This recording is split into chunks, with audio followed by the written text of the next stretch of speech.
नमस्कार, बहुत स्वागत है आपका। मैं हूं आपके साथ अमित शर्मा। शुरुआत करेंगे सिलसिलेवार खबरों की। उत्तर प्रदेश के मुख्यमंत्री योगी आदित्यनाथ आज एक बार फिर अयोध्या के दौरे पर रहेंगे। सीएम योगी आज अयोध्या में जीआईसी ग्राउंड में आयोजित होने वाले आरोग्य आयुष मेले का उद्घाटन करेंगे। वहीं मेले का उद्घाटन करने के बाद कई विकास परियोजनाओं का उद्घाटन और शिलान्यास भी करेंगे। हालांकि इसके पहले सीएम योगी कई बार अयोध्या आ चुके हैं और इसको देखते हुए आगामी विधानसभा में उनके भगवान श्रीराम की नगर से चुनाव लड़ने की चर्चा भी है। सीएम योगी आज अयोध्या में 2 दिवसीय आरोग्य आयुष मेले का उद्घाटन करेंगे। 2 दिवसीय आरोग्य आयुष मेले का आयोजन 24 से 25 दिसंबर तक किया जाएगा। अयोध्या में योगी आदित्यनाथ जनसभा को भी संबोधित करेंगे। इसके बाद वो बहराइच भी जाएंगे, जहां वो 35 करोड़ के 98 प्रोजेक्ट का शिलान्यास और लोकार्पण भी करेंगे।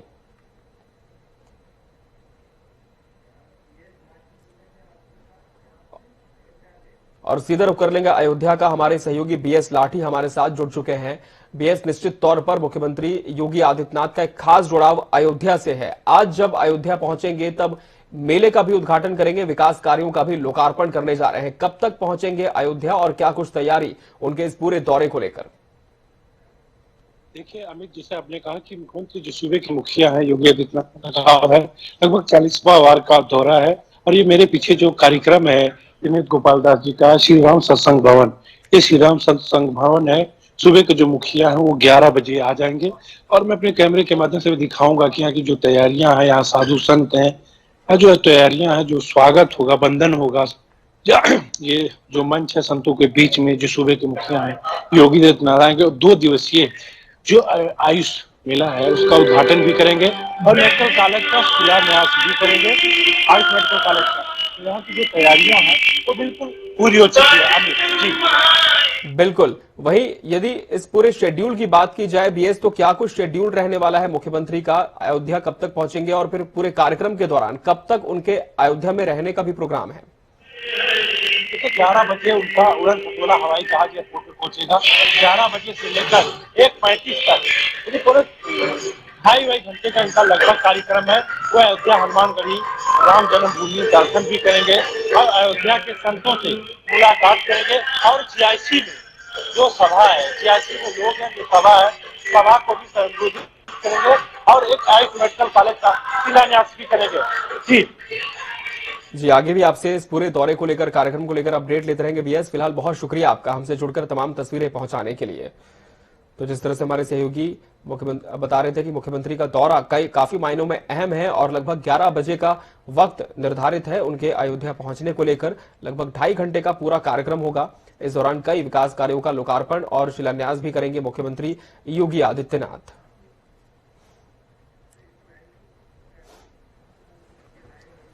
अयोध्या को आज सीएम योगी सौगात देने जा रहे हैं। अयोध्या में आयुर्वेदिक कॉलेज का उद्घाटन होने जा रहा है। बढ़ते हैं आगे। योगी सरकार ने माफिया और अपराधियों की कमर तोड़ने का काम किया है। अब माफिया से खाली करवाई गई सरकारी जमीनों पर गरीबों के लिए सस्ते घर बनने जा रहे हैं। इसकी शुरुआत प्रयागराज से होने जा रही है। यहां माफिया और पूर्व सांसद अतीक अहमद के कब्जे से खुलदाबाद के लुकरगंज इलाके में खाली कराई गई सरकारी नजूल की जमीन पर गरीबों का आशियाना बनाया जाएगा। 26 दिसंबर को सीएम योगी आदित्यनाथ इसका शिलान्यास करेंगे। कैबिनेट मंत्री सिद्धार्थ नाथ सिंह ने बताया कि यहां गरीबों के लिए 75 फ्लैट्स बनाने की योजना है। उन्होंने पिछली सरकार पर हमला बोलते हुए कहा कि शहर पश्चिमी में सपा के समय कब्जा करने का दौर चला था। भूमाफिया सरकारी नजूल की जमीन पर अवैध कब्जा करते थे, उसके बाद आतंक फैलाते थे। लेकिन योगी आदित्यनाथ जब से मुख्यमंत्री बने हैं तब से सरकारी जमीनों को कब्जा मुक्त कराए जाने का अभियान चलाया गया। उसी के तहत इस जमीन को वापस लिया गया है, उसके ऊपर बुलडोजर चलाया है।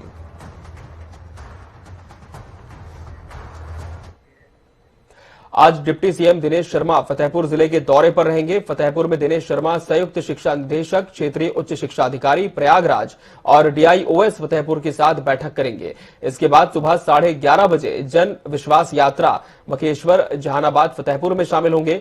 इस दौरान डिप्टी सीएम एक जनसभा को भी संबोधित करेंगे। जनसभा को संबोधित करने के बाद दिनेश शर्मा दोपहर 12:30 बजे बिंदकी में जन विश्वास यात्रा में शामिल होंगे। फिर दोपहर 1:45 बजे फतेहपुर के बहुआ में जन विश्वास यात्रा में शामिल होंगे। इन सभी कार्यक्रमों में शामिल होने के बाद दिनेश शर्मा शाम को करीब 5 बजे लखनऊ के लिए रवाना होंगे। तो काफी अहम कार्यक्रम आज डिप्टी सीएम के होने जा रहे काफी व्यस्तताओं से भरा हुआ दिन आज होने जा रहा है। जन विश्वास यात्रा में शामिल होंगे डिप्टी सीएम, जनसभा को भी संबोधित करेंगे डिप्टी सीएम दिनेश शर्मा।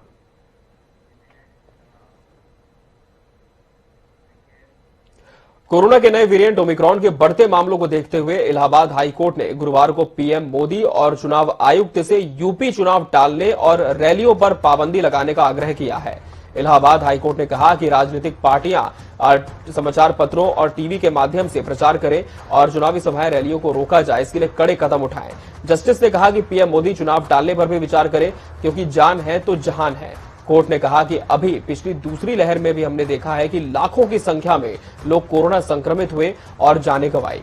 ग्राम पंचायत के चुनाव, बंगाल विधानसभा के चुनाव में लोगों को काफी संक्रमित होते देखा गया, जिससे लोग मौत के मुंह में समा गए। आज फिर से चुनाव उत्तर प्रदेश में होने जा रहे हैं और विधानसभा के चुनाव भी निकट है, जिसके लिए सभी पार्टियां रैली, सभाएं आदि करके लाखों की भीड़ जुटा रही है। जहां पर किसी भी प्रकार से कोरोना प्रोटोकॉल का पालन करना संभव नहीं है और इसे समय रहते नहीं रोका गया तो परिणाम दूसरी लहर से भी कहीं अधिक भयावह होंगे।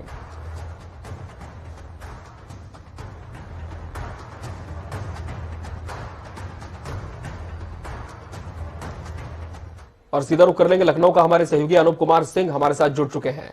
अनूप, आने वाले समय में जिस तरह से विधानसभा चुनाव होना है, सभी राजनीतिक दलों ने इसकी तैयारी अभी से कर ली है। जहां तक जन समर्थन जुटाने की बात होती है, अक्सर शक्ति प्रदर्शन के तौर पर भी बड़ी रैलियों को देखा जाता है, जनसभाओं को देखा जाता है। लेकिन जिस तरह से देश में ओमिक्रॉन ने पहले ही दस्तक दे दी है, अब लगता है कि कहीं ना कहीं चुनाव भी इससे प्रभावित हो सकते हैं, क्योंकि कोर्ट ने साफ तौर पर केंद्र से भी कह दिया है कि कहीं ना कहीं यदि चुनाव को टाला जाए तो ही बेहतर होगा, यदि लोगों की जान बचानी है तो। जी अनु। देखिए, बिल्कुल सही बात है। उत्तर प्रदेश समेत 5 राज्यों में 2022 में चुनाव होने हैं। ऐसे में राजनीतिक पार्टियां पूरी ताकत लगा रही हैं भीड़ जुटाने को लेकर और शक्ति प्रदर्शन, जिससे आपने बात से कही कि एक दूसरे की होड़ मचती है कि किस रैली में कितनी भीड़ हो रही है और नेता खुश हो रहे हैं कि इनकी रैली में इतनी भीड़ हो रही है। लेकिन कहीं न कहीं जिस तरीके से हाईकोर्ट ने संज्ञान लिया है, उस हाईकोर्ट ने कहा है कि अभी आपका पिछला चुनाव जो प्रधानों का हुआ था, उसमें जिस तरीके से हालात खराब हुए थे और जिस तरीके से अब चुनावी प्रचार में लगातार भीड़ बढ़ती जा रही है, कोरोना संक्रमण भी कहीं न कहीं बढ़ रहा है पिछली जिस तरीके अभी भीड़ को देखते हुए, और तीसरी लहर की आशंका है। ओमिक्रॉन उत्तर प्रदेश में अब कई जो प्रदेशों में अपनी दस्तक दे चुका है। इस सब तमाम चीजों को लेकर के एक अपील की है हाईकोर्ट ने केंद्र सरकार यानी मोदी से अपील की है और इलेक्शन कमीशन से कि अगर इस जो रैलियां हो रही है उस पर तत्काल प्रभाव से रोक लगाई जाए। चुनाव प्रचार है वो टीवी चैनल के माध्यम से या फिर पेपर के माध्यम से किया जाए। इस जो भीड़ है वो कहीं न कहीं भयावह स्थिति हो सकती है, क्योंकि जिस तरीके से जो कोरोना की दूसरी लहर है उसमें कहीं न कहीं जिस तरीके से हजारों लोगों की जान गई थी, बहुत सारे लोग घर बेघर हो गए थे और कई नौकरियां चली गई थी, तो ऐसे में वो हालात खराब होने पावे, उसको लेकर एक हाईकोर्ट ने एक बार अपील की है कि आयोग और जो केंद्र सरकार है दोनों आपस में बैठ करके रास्ता निकाले। अगर चुनाव बढ़ाने की जरूरत पड़ती है तो चुनाव बढ़ाया जा सकता है, चुनाव बढ़ाया जाए। लेकिन जिस तरीके से हालात बन रहे हैं उत्तर प्रदेश का समेत जिस तरीके से चुनावी रैलियां हो रही हैं, भीड़ इकट्ठा की जा रही है, वो कहीं न कहीं हानिकारक और संकट में डाल सकती है। अनूप, जिस तरह से हाईकोर्ट ने तो सरकार से अपील कर दी, चुनाव आयोग से भी अपील कर दी, लेकिन वहीं यदि हम बात करें चुनाव आयोग की या फिर सरकारों की, विभिन्न राजनीतिक पार्टियों की, क्या किसी तरह की कोई बैठक होने की जानकारी मिल पा रही है इस अपील पर? क्या राजनीतिक दल या चुनाव आयोग मिलकर मंथन कर सकता है इस पूरे विषय को लेकर? क्या इस तरह की कोई जानकारी मिल पा रही है?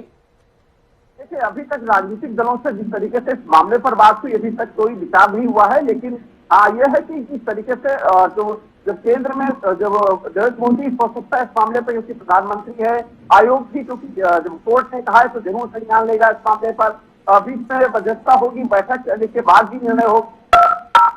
अनुच्छेद 21 के अंतर्गत अपनी जीवन रक्षा के लिए प्रावधान दिया गया है, तो हाई कोर्ट ने कहा भी है जान है तभी जहान है। तो ऐसे में हाईकोर्ट को और केंद्र सरकार को भी बीच में बैठक करके बीच का रास्ता निकालना चाहिए। बिल्कुल, कोर्ट ने साफ कहा है कि जान है तो जहान है, और यदि जाने रहेंगी तभी चुनाव भी आगे हो पाएंगे, और निश्चित तौर पर एक गंभीर विषय भी हो सकता है और इस पर मंथन करने की भी जरूरत यहां पर मालूम पड़ रही है। बहुत शुक्रिया अनूप आपका हमसे जुड़ने के लिए। बढ़ते हैं आगे। बीते दिनों अमेठी में राहुल गांधी और प्रियंका गांधी की पदयात्रा में उमड़ी भीड़ से बीजेपी खेमे में हलचल मच गई है। तो वहीं पदयात्रा का असर कम करने के लिए बीजेपी की ओर से स्मृति ईरानी और सीएम योगी आदित्यनाथ ने मोर्चा संभाल रखा है। स्मृति ईरानी आज 2 दिन के लिए अमेठी दौरे पर आ रही हैं, जबकि सीएम योगी 3 जनवरी से यात्रा में शामिल हो सकते हैं। केंद्रीय मंत्री स्मृति ईरानी का आज रायबरेली, सुल्तानपुर और अमेठी का दौरा है। रायबरेली के सलोन विधानसभा के कार्यक्रमों में वो शिरकत करेंगी। इसके बाद डीह में आयोजित खेल महाकुंभ कार्यक्रम में भाग लेंगी। इसके साथ ही वहां के सीएचसी में लगे ऑक्सीजन प्लांट का भी उद्घाटन करेंगी। अपने दौरे के दौरान स्मृति ईरानी प्रदेशपुर में विभिन्न योजनाओं का लोकार्पण करेंगी, जिसमें दिव्यांगों को ट्राइसिकल देने का भी कार्यक्रम रखा गया है।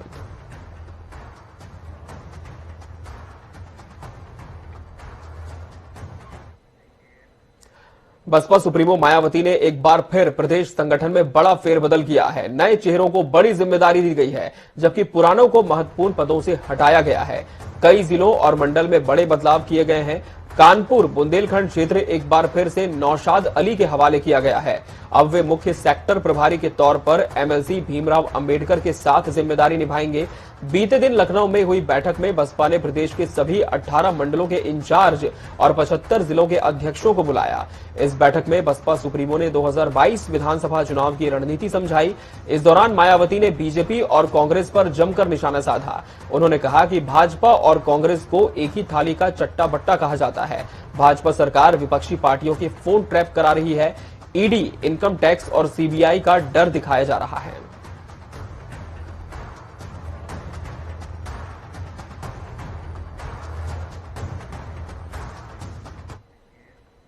उत्तर प्रदेश में विधानसभा चुनाव से पहले आयकर विभाग की दनादन छापेमारी जारी है। अब कानपुर में कन्नौज के इत्र कारोबारी पीयूष जैन के घर पर इनकम टैक्स की टीम ने छापा मारा।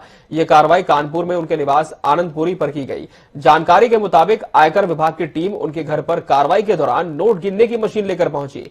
साथ ही उनके घर के बाहर पुलिस बल तैनात किया गया।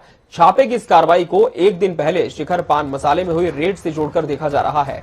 सूत्रों के मुताबिक छापों में करीब 150 करोड़ की अघोषित रकम का खुलासा हुआ है।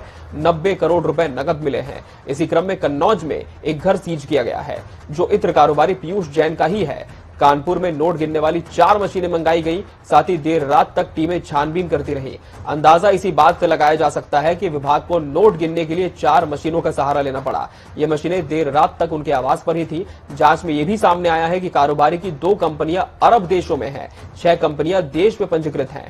कानपुर में आवास और कन्नौज में इत्र का कारोबार होने के बाद भी कारोबार का मुख्य सेंटर मुंबई था।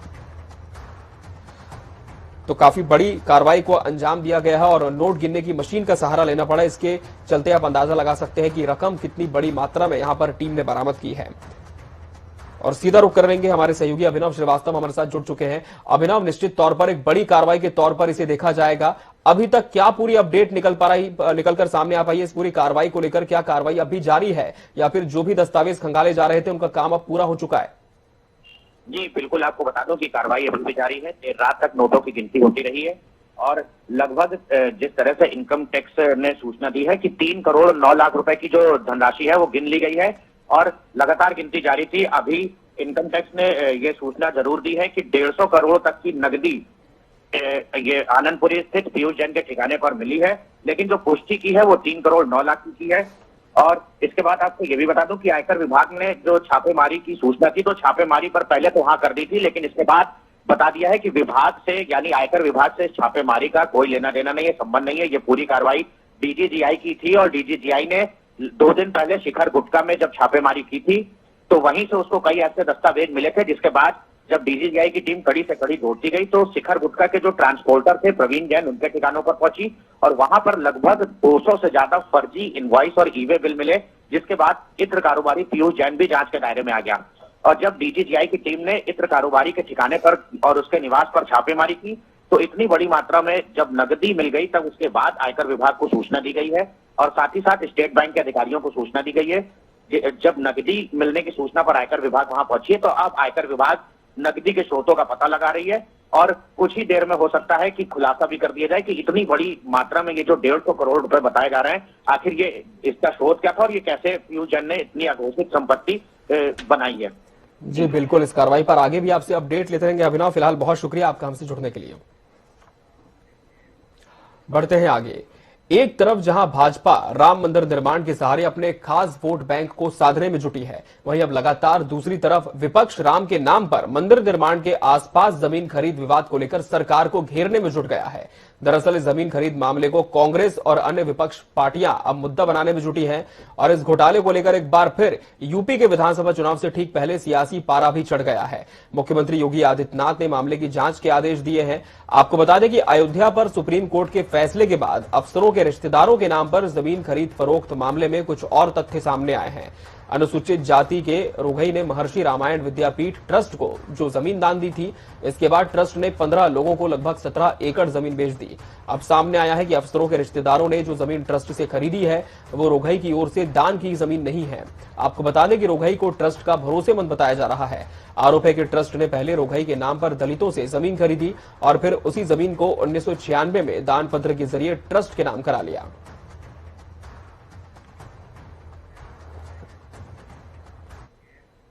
उत्तराखंड कांग्रेस नेताओं के साथ राहुल गांधी की बैठक आज होने जा रही है। बड़ी खबर आपको बता दें, आज दोपहर 12 बजे राहुल गांधी के साथ बड़ी बैठक होने जा रही है। उत्तराखंड कांग्रेस के दिग्गज नेता दिल्ली पहुंचे हैं। पूर्व सीएम हरीश रावत, नेता प्रीतम सिंह दिल्ली पहुंचे हैं। प्रदेश अध्यक्ष गणेश गोंदियाल, किशोर उपाध्याय भी साथ में मौजूद हैं। हरीश रावत के ट्वीट से हाईकमान के सामने संकट पैदा होता हुआ दिख रहा है। पूर्व सीएम हरीश रावत के ट्वीट के बाद ये पूरा सियासी घटनाक्रम देखने को मिल रहा है और बताया जा रहा है कि उत्तराखंड के जो दिग्गज नेता हैं वो दिल्ली पहुंचे हुए हैं और कांग्रेस के पूर्व अध्यक्ष राहुल गांधी के साथ इनकी बैठक होने जा रही है।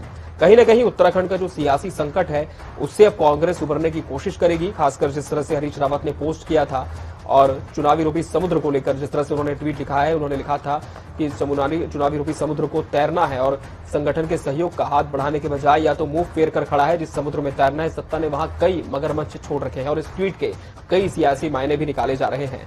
और इस पूरी खबर पर हमारे सहयोगी दिल्ली से स्पर्श शर्मा हमारे साथ जुड़ चुके हैं। स्पर्श, हरीश रावत ट्वीट करते हैं जिसके बाद सियासी घटनाक्रम काफी बढ़ता हुआ दिखाई देता है। कहीं ना कहीं कांग्रेस की बात है। कांग्रेस अब निश्चित तौर पर डैमेज कंट्रोल में जुटी है क्योंकि उन्हीं का एक दिग्गज नेता जब इस तरह का ट्वीट करता है, अपने ही संगठन पर सवाल खड़ा करता है, तो निश्चित तौर पर लाजमी यह भी हो जाता है कि नाराजगी कहां पर है, क्यों है, उसे दूर करने की कोशिश की जाए। दिल्ली में आप क्या कुछ देख पा रहे हैं? बताया जा रहा है कि पूर्व सीएम हरीश रावत, प्रदेश अध्यक्ष, तमाम दिग्गज पहुंच चुके हैं दिल्ली। क्या मुलाकात शुरू हो चुकी है राहुल गांधी के साथ या अब भी वक्त बाकी है? देखिए, मुलाकात की बात करें तो फिलहाल 12 बजे के आसपास ये मुलाकात जो है होती हुई नजर आएगी और अभी तक की जानकारी के अनुसार पहले ये मुलाकात जो है संगठन महासचिव केसी वेणुगोपाल से तमाम उत्तराखंड के जो नेता हैं वो करते हुए नजर आएंगे और उसके बाद हो सकता है कि राहुल गांधी से ये मुलाकात जो है होती हुई नजर आए। तमाम बड़े नेताओं की बात करें, उत्तराखंड के पूर्व सीएम हरीश रावत की बात करें, प्रदेश अध्यक्ष गणेश गोंदियाल की बात करें, नेता विपक्ष प्रीतम सिंह की बात करें या फिर जो प्रभारी है देवेंद्र यादव उनकी बात करें, तमाम नेता जो है इस वक्त दिल्ली में मौजूद हैं। 12 बजे के लिए मीटिंग जो है शेड्यूल्ड जो है की गई है। ऐसे में किस तरीके से जो अंदर खाने स्थितियां उत्तराखंड कांग्रेस में देखने को मिल रही है, गुटबाजी जो देखने को मिल रही है, वो किस तरीके से जो है दूर की जा सकती है, एक दूसरे नेताओं के प्रति जिस तरीके की नाराजगी जो है देखने को मिल रही है और इस नाराजगी को किस तरीके से दूर किया जा सकता है और सबसे बड़ी बात की संगठन को किस तरीके से मजबूत किया जा सकता है, इन तमाम विषयों को लेकर जो है आज ये बड़ी बैठक दिल्ली में कहीं ना कहीं बुलाई गई है। हमने देखा कि किस तरह की नाराजगी जो है वो पूर्व सीएम हरीश रावत ने अपने ट्वीट के जरिए जो है दिखाने की कोशिश की थी। हालांकि बड़े नेताओं की तरफ से उनको कॉल गया और उनको मना भी जो है लिया गया, ऐसी जानकारी हमारे पास सूत्रों के हवाले से। लेकिन आज तमाम नेताओं को एक टेबल पर बैठाने की कोशिश होगी और किस तरीके से जो तमाम चीजें हैं उसको सुलझाते हुए आने वाले विधानसभा चुनाव में कांग्रेस मजबूत होकर लड़ती हुई नजर आए, ये कहीं ना कहीं रणनीति बनाने की कोशिश जो है की जाएगी। बिल्कुल, अब देखना होगा कि इस बैठक के बाद क्या पूरी तरह से जो नाराजगी है वो दूर हो पाती है या फिर कुछ और रास्ता पार्टी यहां पर निकालने की कोशिश करती है। बहुत शुक्रिया स्पर्श आपका हमसे इस खबर पर जुड़ने के लिए। बढ़ते हैं आगे। मुख्यमंत्री पुष्कर सिंह धामी आज अल्मोड़ा के दौरे पर रहेंगे। आज सीएम धामी अल्मोड़ा जिले के सोमेश्वर जाएंगे। सीएम सुबह करीब 11 बजे यानी कि अब से कुछ ही देर बाद देहरादून से सोमेश्वर के लिए रवाना होंगे। सोमेश्वर में जन आशीर्वाद रैली में शिरकत करेंगे, जिसके बाद दोपहर 2:15 पर देहरादून वापसी का एलएसएम के कार्यक्रम में शामिल होंगे। इन सभी कार्यक्रमों के बाद सीएम धामी शाम को 7 बजे सचिवालय में राज्य कैबिनेट की बैठक में शामिल होंगे। इस बैठक में मुख्यमंत्री धामी कई महत्वपूर्ण फैसले ले सकते हैं। इसके अलावा आगामी आगामी चुनाव को लेकर भी मंथन होगा। आचार संहिता से पहले मुख्यमंत्री पुष्कर धामी की राज्य कैबिनेट की बैठक है। सचिवालय में राज्य कैबिनेट की बैठक होगी। ये माना जा रहा है कि जनवरी से पहले दूसरे सप्ताह में आचार संहिता लग सकती है, इसलिए धामी कैबिनेट की बैठक काफी महत्वपूर्ण होगी। ये भी माना जा रहा है कि सीएम धामी इस कैबिनेट की बैठक में राज्य हित से जुड़े कई अहम फैसले ले सकते हैं। और इस बीच बड़ी खबर मिल रही है। अयोध्या लखनऊ गोरखपुर हाईवे पर बड़ा हादसा हुआ है। सड़क दुर्घटना में 3 छात्राओं की मौत हुई है। डिवाइडर से टकराकर ट्रक हाईवे पर पलट गया। ट्रक के नीचे 4 छात्राएं आई, जिनमें से 3 की मौत हो गई। एक को जिला अस्पताल में भर्ती किया गया है। मुख्यमंत्री योगी आदित्यनाथ ने इस हादसे पर दुख जताया है। काफी दुखद खबर आपको बता दें, एक बड़ा सड़क हादसा हुआ और ट्रक के नीचे आने से 3 छात्राओं की मौत हो गई। कुल 4 छात्राएं ट्रक के नीचे आई थी, जिनमें से 3 ने दम तोड़ दिया। एक का जिला अस्पताल में इलाज जारी है।